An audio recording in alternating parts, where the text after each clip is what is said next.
Una sfida vinta per 0-3 da Latina su un campo non facile. Padova aveva bisogno di trovare punti per essere certa di tenere dietro Milano e Città di Castello, però voi avete messo in campo tutta la grinta necessaria. Sì, perché per noi era l'ultimo del campionato, stiamo preparando la sfida del playoff e queste partite dobbiamo entrare con la giusta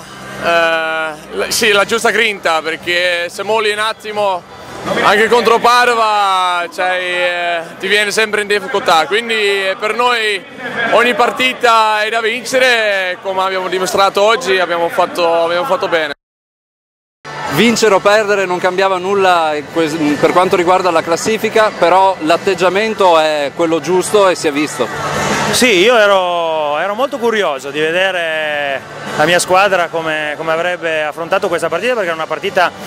da questo punto di vista qua, ossia della preparazione mentale con cui scendere in campo, forse addirittura se non la più complicata, una delle più complicate, perché è davvero una partita che vincere o perdere a livello di classifica non sapevamo che non sarebbe contato nulla, sapevamo che poi ci aspetta il turno di riposo la prossima settimana, nascondeva molte insidie, oltre che Padova si stava esprimendo nelle ultime partite soprattutto, ma in generale su una qualità di gioco e sapevamo che dovevamo esprimerci a buonissimo livello, però ero curioso di vedere i ragazzi se sarebbero stati in grado e avrebbero trovato la maturità giusta per affrontare, cercando motivazioni dentro, no? Partite come questa. Devo dire che sono molto soddisfatto anche questa volta, prima dell'atteggiamento e poi anche della qualità di certe cose che abbiamo espresso in campo, anche perché a parte il primo set dove Padova forse, soprattutto nella parte iniziale, ha commesso molti errori, poi è stato un punto a punto fino alla metà di tutti gli altri due set, siamo stati lì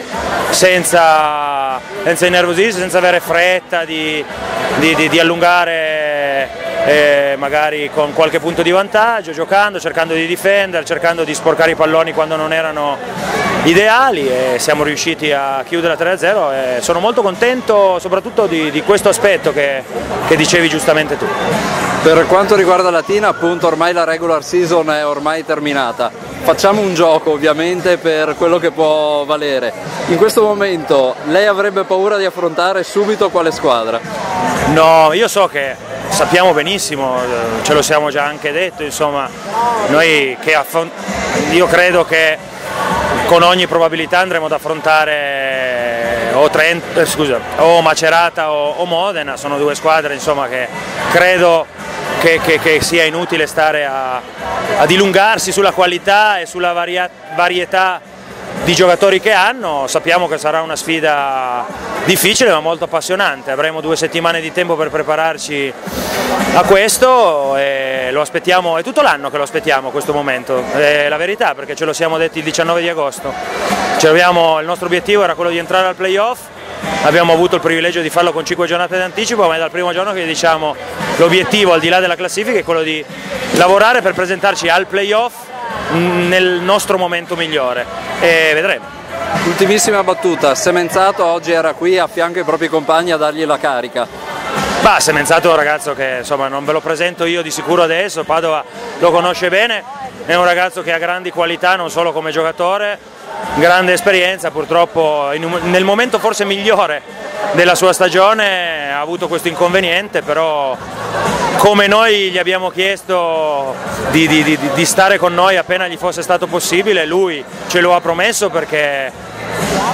far parte di una squadra non vuol dire solo schiacciare, battere, murare o difendere, vuol dire anche condividere